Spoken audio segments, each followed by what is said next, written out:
Welcome back, everybody, to another morning after Dynamite with Jeff. I am covering last night's AEW Dynamite, the Blood and Guts edition. And this card was pretty rad. The show was pretty good overall. The final match, Blood and Guts, was incredible. But I'll do a breakdown of the segments. You might be a little new to this kind of video from me on this channel. I've been uploading the previous videos so that we can get everybody caught up. This is kind of the direction we're heading on this channel. If you are looking for any like canceled TV shows like Brimstone and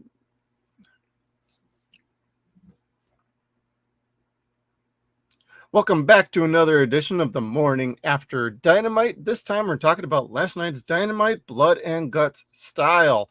And overall, the show was really good. There's a few clunky spots. Things were a little bit off for a bit here and there. But overall, the final Blood and Guts match was incredible and crazy, as well they usually are. Lots of crazy stunts, lots of crazy bumps, and maybe a little bit of an unprotected chair shot. But that said, let's get on into a breakdown. We kick off AEW Dynamite with Will Ospreay talking with Alex Marvez in the parking lot of the hotel before getting to the arena, and he finds his tire is slashed. Can't quite get to the arena, and he already knows he's running a little late. So they all jump into Alex Marvez's truck, and they all ask to Dynamite. It's a bit of a fun opening as we go right on into an MJF promo. And at first, I wasn't exactly sure we were going to be setting up for MJF and Will Ospreay at All In, but that is what we are doing because of how it ultimately ended with the segment. MJF had a great promo, basically running down Will Ospreay, saying it was an easy piece of cake match from last week from AEW 250. And he just kind of kept beating on down on Will, being like, I didn't even break a sweat, didn't do much of anything. And, you know, the typical MJF. And then he also gives a warning shot to Swerve, who is world champion, saying, I am still wanting my title back. And that's a nice little tidbit. Like, it kind of tells you where we're going to be going after.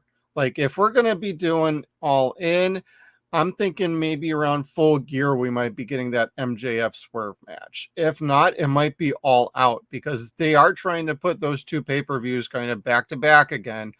And they're going to need a big match. And if their idea of a big match is, hey, we're going to do MJF and Will Ospreay at All In, then we're going to do MJF versus Swerve at All Out. I could see that happening. I just don't see them actually doing that. I see them saving MJF and Swerve for maybe like a Full Gear or even a World's End, because it will then have been a full year since MJF held his world title that got robbed from him. But I also have a feeling for when they do that, I would not be surprised if when the match ends, Adam Cole comes back out. Like the second he wins that title back, there comes Adam Cole. If he is cleared and okay to wrestle.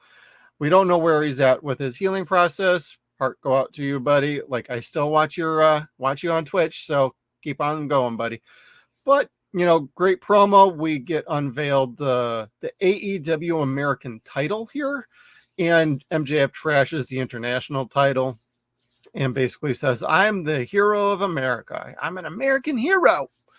And that's a pretty fun segment. I didn't like the idea of trashing the title, but you know, ultimately, I think what they're going to do is if Will does get his win back and he wins this title back, he's probably going to, I don't know, we might be just calling it the American title going forward or international title. I'm not exactly sure, but if you designed a belt like that, I think you're going to be heading towards just that's what it's going to be called as the American title. It's a beautiful design. I'm just not sure we need to keep up with doing more belts. But that said, you know, great promo. Ospreay runs out after, tells him, you and I are going to be wrestling at All In. So that match is set. MJF is mad. Will is ready to kick his ass. And so that's a very fun segment. Sorry for the little slurp of a coffee there. I am waking up. It is the morning after Dynamite with Jeff here. After that, we get a quick little Young Bucks promo where they do the little coin toss for who gets the man advantage in the Blood and Guts match. And of course, in true Bucks fashion, no, we'll flip our own coin. And of course, they get the advantage. It's a very quick promo, but then we head right on into I am the Learning Tree with Jericho and Minoru Suzuki having their FTW match. This match was basically Chop-A-Mania, lighting up each other's chest. Jericho started bleeding. It was a pretty good, fun match. I was totally enjoying it. I really like that strong, stiff style, and Jericho loves that kind of style too. Especially at this stage in his career, he knows he's got to be doing something a little bit different because he's not the same Jericho he was when he was with the Inner Circle or, the Jericho Appreciation Society. But hey, that's okay. It was a great, fun match. I really enjoyed it. Ultimately, Jericho wins, and the post match was pretty fun too. Big Bill and Brian Keith come out. They beat up Minoru after. Okay, so Jericho pins him, gets up. Minoru gets up behind him, hits him with the Gotch pile driver, puts him down. Then Big Bill and Brian Keith run out, and during that pummeling down, out comes Shibata. And Katsuri Shibata is back. It sounds like he's going to be setting up to wrestle against Jericho, probably All In, I'm assuming. That should be a phenomenal match. Their street fight was incredible a few weeks ago, so I'm really excited to check this out. I think one thing that was kind of missed with this is the camera pulled away the second Shibata and Suzuki started eyeing each other up in the post match. And for like New Japan's, if you're going to be highlighting New Japan angles and things like that, you might want to linger on that moment a little more. So I call that a mistake on the camera work. You could have lingered, you could have shot back to them because they have a history as well. And I think that would have been a nice little homage and touch to their previous feuds. But the other note I wrote down is I was very pleased to see the crowd did Kaze ni Nare for Minoru Suzuki's entrance, which nice touch. I don't know what they're doing to keep everybody in the loop with like that's part of Suzuki's shtick, or the crowd just knows, and that's always good to see as well. So I was very pleased with that. That was very cool. We then get into a little bit of a Willow backstage segment, like Willow Nightingale. She's the new CML, like one of their women's champions, and Statlander and Stokely basically just knock her the hell out and tell her we're coming for this belt. Championship eliminator match coming up. So if she beats Willow, she's going to be able to challenge for that. I'm really digging Stat as a heel, and I like Stokely with her.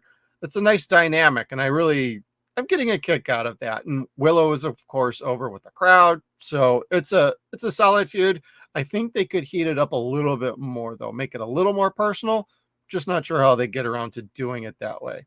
But then we hit right into one of the very nicest backstage, like pre-recorded interviews with Bryan Danielson having a conversation with Renee about All In and challenging Swerve for the world title. And then you got Jeff Jarrett coming up and basically say, hey, I was over here working. I hear what you're saying over here. And he gives like Bryan Danielson a great rah-rah speech.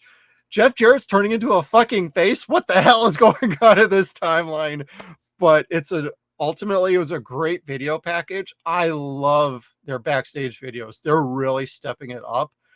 And I think all the workers behind the scenes, the producers, the directors, they're really knocking it out of the park with the video packages and the backstage interviews and segments.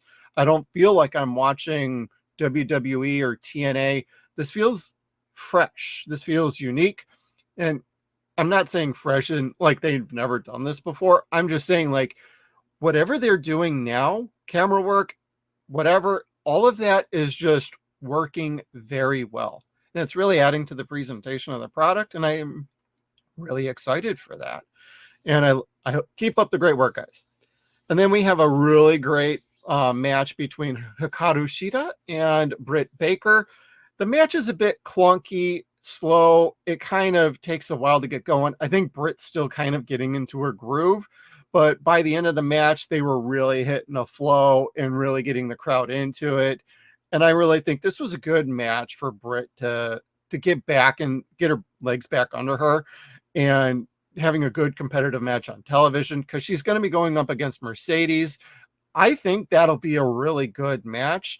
And of course, Britt wins this. She's going for the women's championship. She got in her lockjaw submission. And overall, really fun match, really good. It eventually got going after a bit of a sluggish start and a few kind of mistimed spots here and there. But that's to be expected. Britt hasn't had a match on TV in a long time. She's in great shape. Hikaru is one of my favorites. She did a great job putting her over. And I'm looking forward to, hey, let's do something with Hikaru, even if she's going for a different title or something else. She belongs to be in a feud. She's got a great look right now, so I'm super excited for what we're getting.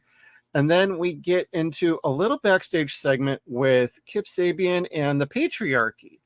And at first, I wasn't sure that was Kip right away, because they basically tip off, hey, Nick Wayne, you're going to be in the Royal Rampage match. And if you win, you get a shot at the title and all that. And then he just kind of, Christian lets him, hey, you take over the interview. This is your spotlight.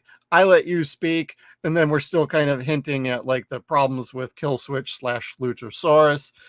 And they take off. Nick's like, hey, I'm going to win this match. And then he sees like Kip off camera, just kind of smirking or whatever.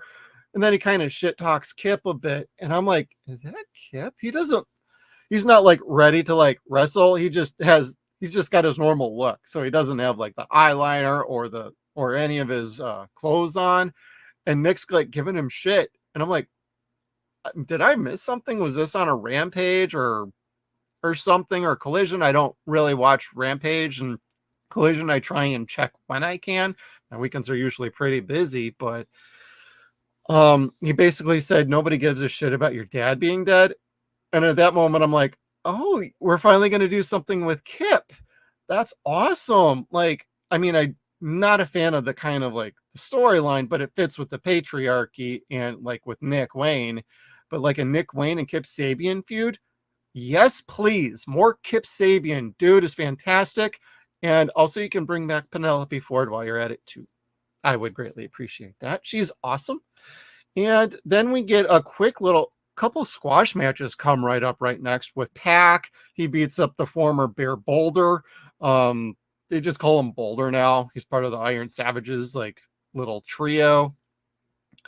It was all right. Pac basically just smashed him. After that, we get a quick little Team AEW promo. The highlight of this promo is easily Mark Briscoe going a little bit crazy at the end, pulling everybody together after they start bickering together. And then we roll right into the Mariah May. She is now known as the Glamour. And this is a total squash match. I didn't even write down the lady's name she was wrestling. I apologize.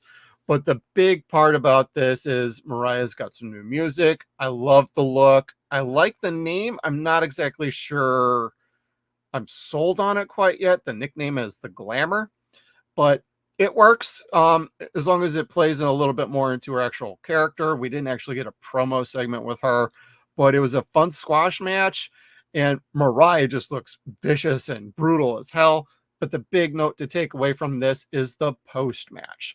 The post match is Tony's music plays, but then it stops and Mariah's laughing like, yeah, I set everybody up. Screw you all.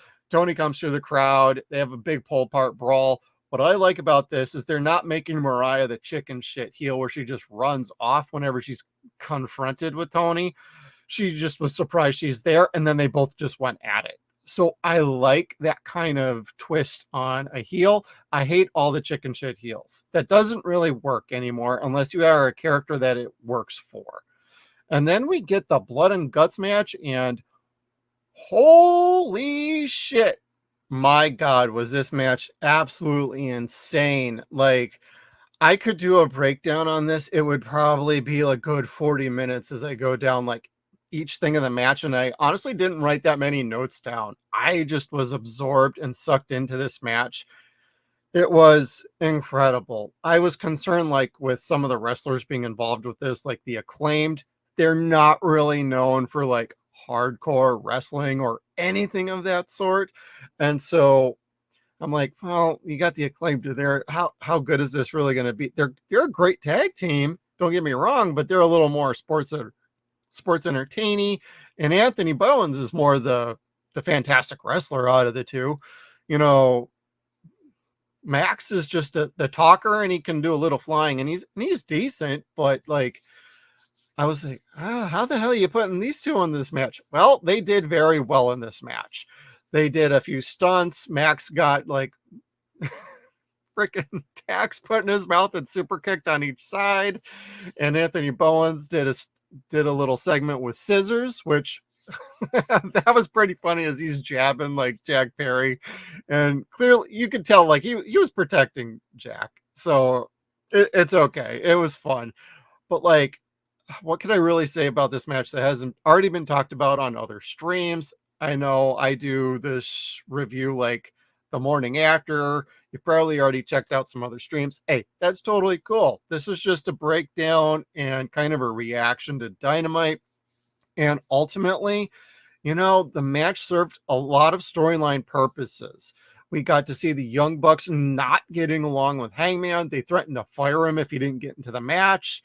And then also we got some tidbits with Swerve and Hangman more. Like, that is far from freaking over. And that's great. And then we got Darby and Jack Perry. We are getting set up for their TNT title match at All In. And Briscoe, I think, might be in a good match with, I would put him in a match with Okada, but they also kind of went back to Okada versus Hangman a little bit. So I think we're definitely going down the road of Hangman being a strong tweener, but he's more bad than good who thinks he's a good guy. That's a very complicated way of putting it, but this could be very interesting for him. And I'm really enjoying Hangman as a character. The Bucks are doing great work. Jack Perry was one of the stars of this match, along with Darby. And Jack refused to give up at the end of the match. He was chained on the cage. They kept hitting him with this, that, and the other. And he got waffled with chairs, with bamboo sticks. And he refused to say, no, I'm not going to quit. No, I'm not going to give you a title match. And it took like a tank of gasoline being poured over him, and Darby threatening to set him on fire if he didn't get a title match, and to quit Blood and Guts as a match. The ending was good. I didn't love it though. Ultimately, it made it seem like, oh, I only did this match so I could get a TNT title match out of Darby, or Darby to get one out of Jack Perry. I like that. I didn't exactly think it landed as well as it could have, but ultimately that's what we got. And it wasn't an unsatisfying finish to the match. It was a great match. We had Anthony Bowens did a leap off the cage. He did a pretty good bump through like 4 tables. Excellent. Hopefully everybody's okay. Nobody got too seriously hurt. Looked like everybody was doing all right. Like, there's just so much to go over in this match, but I had a fun ass time watching this match. Anybody else would too. And ultimately, this set up a bunch of matches. Some wonderful storylines are about to happen. I'm kind of wondering if the Acclaimed are going to be off TV just for a minute, maybe just even a week or two, just to give them a little bit of a break, because they're the ones who got subjected to a bunch of torture in this match. And Mark Briscoe, beast, absolute beast in this match. Okada even did very well in this match. Swerve, everybody. Amazing job, guys. Amazing job. Now, if you're going to ask me to rate this show, I'm probably going to give this a pretty strong 4.75 out of 5. Largely because of like some clunkiness during a couple of matches, largely the Britt Baker Hikaru Shida match. I still like the match, but it was clear like we're still getting towards Britt being at full speed again. But I don't blame anybody for that. That's just the way it is. You got to get your feet back under you if you're going to have a pay-per-view caliber match against somebody like Mercedes, who also is now getting back up to the speed that she could operate at. She's had that bad ankle, but That said, I am excited for next week. I'm getting really excited for All In. AEW seems to be heating up this summer, and I'm all for it. And what do you guys think? Did you have any favorite moments of this show? Please put them down below. Anything you think I missed that I should cover, I want to hear them. So thank you everybody for tuning in to the morning after Dynamite with Jeff from Suns and Shadows. Hey, if you like this video, do hit that like button. Also, subscribe to this channel. I'm only at 85, trying to work my personal channel back up as I get into more wrestling content. And I'll also be dipping into some other content like video gaming as well. So it's going to be a wrestling gaming channel. So please hit the subscribe button, hit the little bell notification, and I will see you on the next Dynamite.